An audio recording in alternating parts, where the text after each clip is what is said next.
Hey, Schlep here. Good morning on day 13 from Bald Shelter. I am 24 miles from my next resupply point and I need to get there by tomorrow night before I run out of food. 12 miles a day doesn't seem too bad, except as predicted, yesterday's sunshine has melted away. In the next 2 days, it is supposed to be thunderstorming. So we'll see how that goes. Hiking in the rain hasn't been too bad as long as you have your protective gear on and everything in your pack is safe from getting wet. It's not so bad. It's when the thunder and lightning starts that things start to get hairy.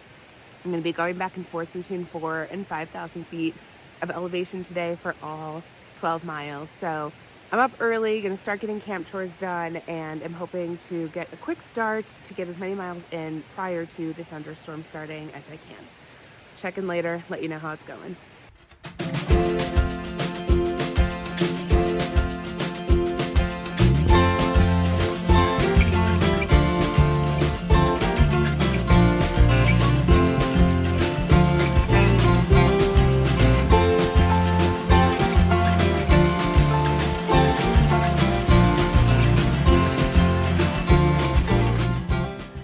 The number of down trees in this area is a little scary. Everything that's fallen over from the storm. Don't want to be caught in your tent on one of those nights. We are headed up this mountain into that cloud. It looks like it's already raining up there. So last 20-30 minutes or so of being dry. Made it to the top. Be up in the clouds now for a couple miles.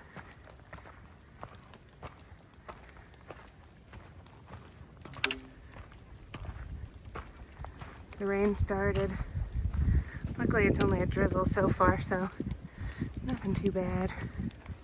This is one of those places that is really peaceful and beautiful, so long as you don't get murdered. Another $1 million view. Fog on fog on fog. Walking down a road at 5,000 feet. Heading up to the Wayah lookout tower. Not your average fire tower. It's actually made of stone. I made it to the shelter for lunch before noon, so 8 miles, which is pretty quick. So I'm starting to feel my trail legs come in for sure, a little quicker and just more steady on trail. I'm resupplying tomorrow and I'm running out of food. So today's lunch is Skippy peanut butter squeeze pack, straight from the squeeze. Although the directions say simply squeeze, so technically I don't think I'm doing it wrong. It's good. The sky is starting to look mean. Really beautiful and a little scary. 2 white blazes on a tree means that the trail is about to turn, and whichever one the top is swinging toward is where the trail turns. So in this instance, we're going to be turning right. Can you spot the troll's house? This little fountain is like their version of Niagara Falls. It ended up downpouring just enough to soak through all of my clothes. And now for a 1,000-foot elevation climb in the last mile to get to the shelter at the top of this next mountain.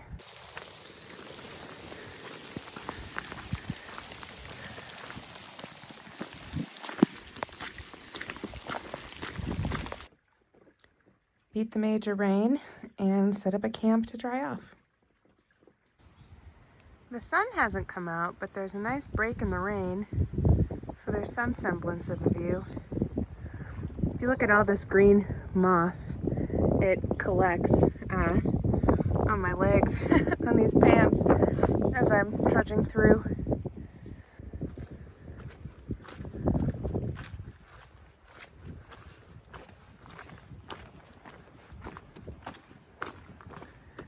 So it rained all night while I was in the shelter yesterday, and the pitter-patter of the rain on the tin roofs are actually becoming like a lullaby, and I've been sleeping like a baby. Makes sense as the miles start to pile on. The sleep just gets better. Made it about halfway so far. Today, again, pouring rain, heading into Knock. Finally, there was a break in the weather, and I found this beautiful view, which I haven't seen in some time because it's been So much fog on fog. So just 5 or 6 miles or so and I will be in town. Never have I been so excited for a shower or just to get into town to, you know, wash clothes and eat a cheeseburger. Feels earned. I am so happy it stopped raining because this climb down from Westerbald is very steep, a little nerve-wracking.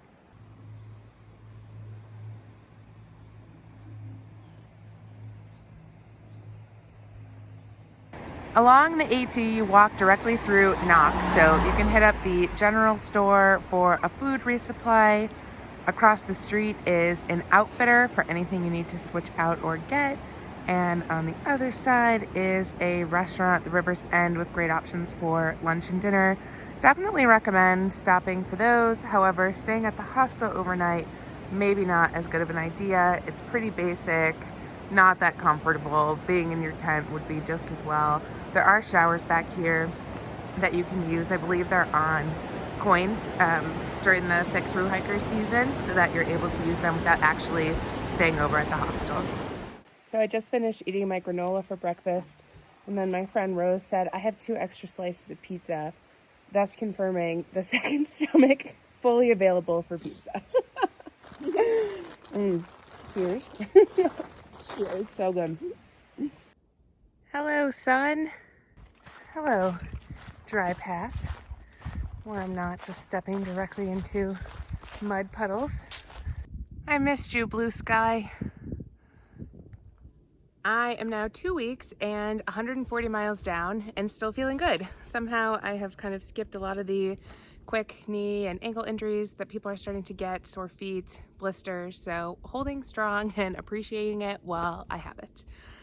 This week I will go more in depth on where people sleep on the AT. Last night I stayed at the Knock hostel.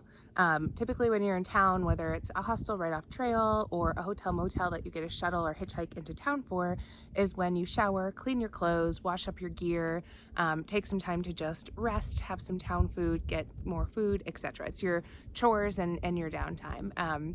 The hostel wasn't very nice. It was pretty bare bones. They didn't have sheets or towels, so you had to use your sleeping bag in the bed, and I used my sleeping bag liner as a towel.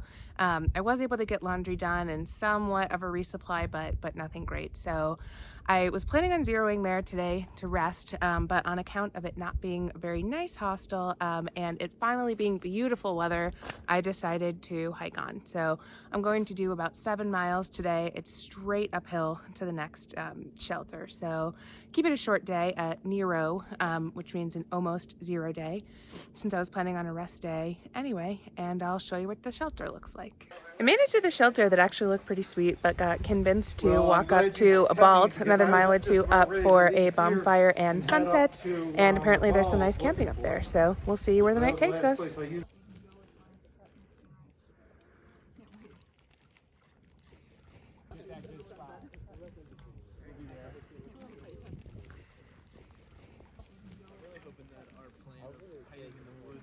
Staying on top of the Bald was definitely the move. The view was incredible. I sat around the campfire and had dinner with some new faces, and the sunset was probably the best that I've seen on this trip so far, just being so high up and on a clearing without trees. So camping there was safe since there was no chance of rain. There wasn't going to be like a lightning storm on the Bald. However, since there's no trees surrounding it, there was also nothing to block the wind. So it was a bit of a cold night, but woke up to another beautiful sunny day. At the first gap, there was trail magic, so I got to try the Bojangles breakfast sandwiches for the first time. Pretty on point. Feeling good. So long as the sun is shining, going to try to get a good amount of miles in today, and we'll see where we end up.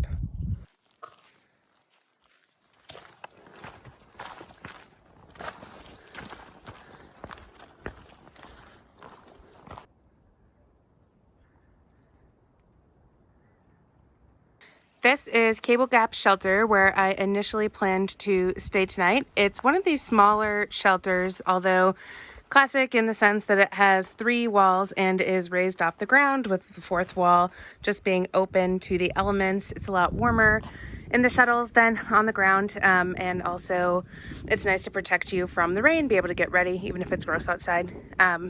when you're in a shelter, there's typically other amenities like having a fire ring, being very close to a stream to collect water, and then around the corner a privy, which is essentially a naturally composting outhouse.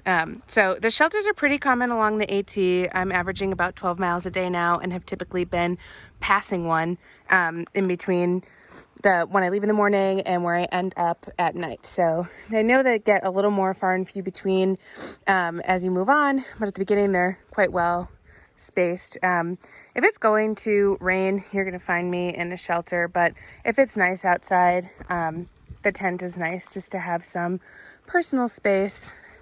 I am going to take advantage of the nice day and keep pushing through, do my first over 20-mile day to go straight to Fontana Dam Shelter. It's the last stop before entering the Smokies, and it's known as the Fontana Dam Hilton because it has things like a solar panel charger so you can charge your devices and even hot showers, as well as a typical like resupply store to get ready before the Smokies. So it would be nice just to wake up there, get it all done, and head into the Smokies versus packing up in the rain and needing to do another 8 miles or so to get there. So feeling good. We'll see after 21 miles in a day how I do. It's day 16 and my legs are feeling strong, so I think I've got this.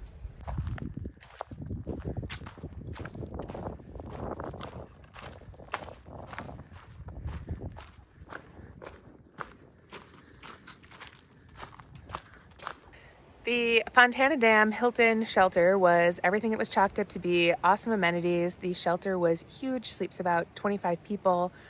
There were bathrooms, flushing toilets and toilet paper, hot showers that even had soap, like shampoo, conditioner, body wash. Like literally at knock when we paid for a hostel, it was cold showers and we were washing everything with hand soap. So big step up. There was a fire ring. We were able to get some pizzas and beer up here to have a party last night, and decided to take a 0 day today. It was thunderstorming and quite cold, dropping below freezing overnight and into this week going into the Smokies. So good idea to stay dry and rest up. Tomorrow morning, looking forward to getting back out and starting the Smokies. It will take me 5 to 6 days to get through them, and then another day or two before I get into Hot Springs, North Carolina, which will be my next stop to take a rest, resupply, and get clean. Crossing over the Fontana Dam and heading into the Smokies.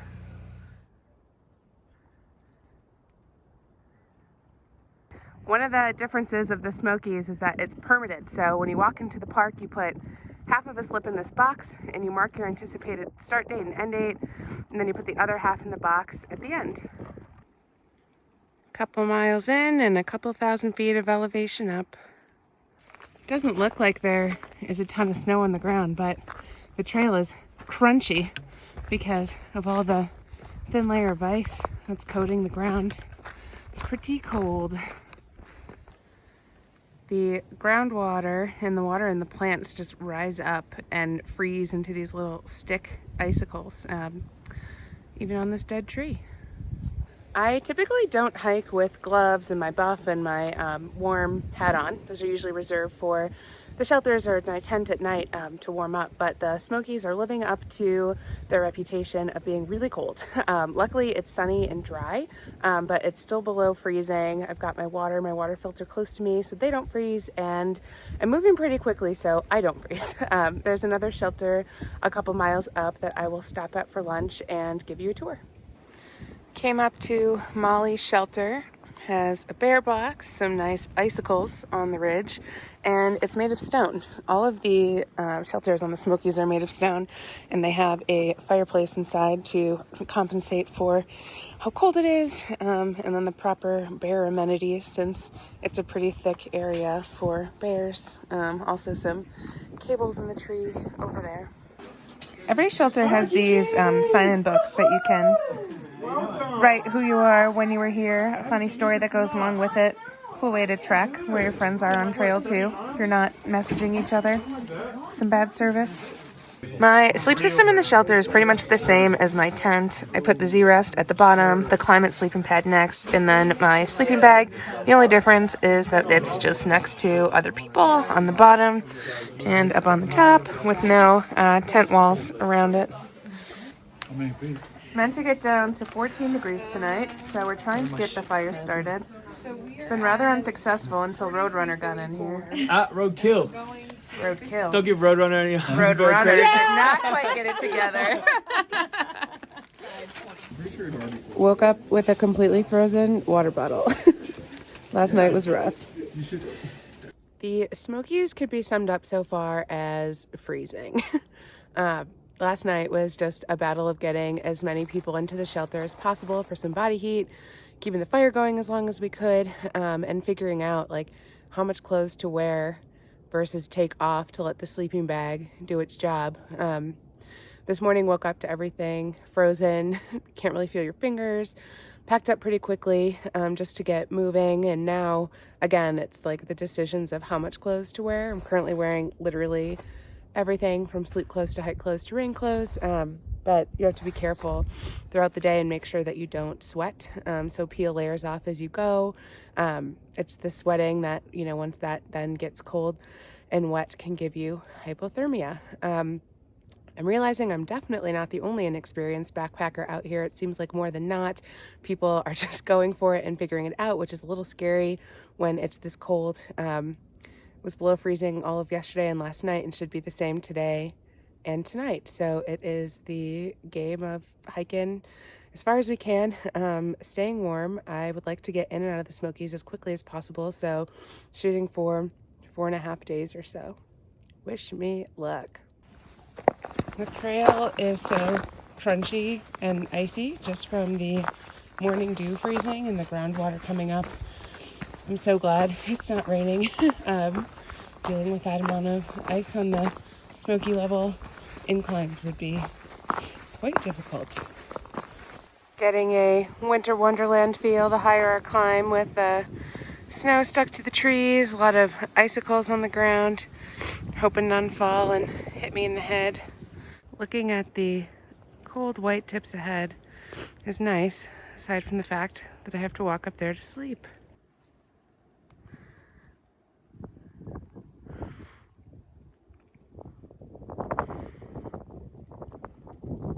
The snow begins.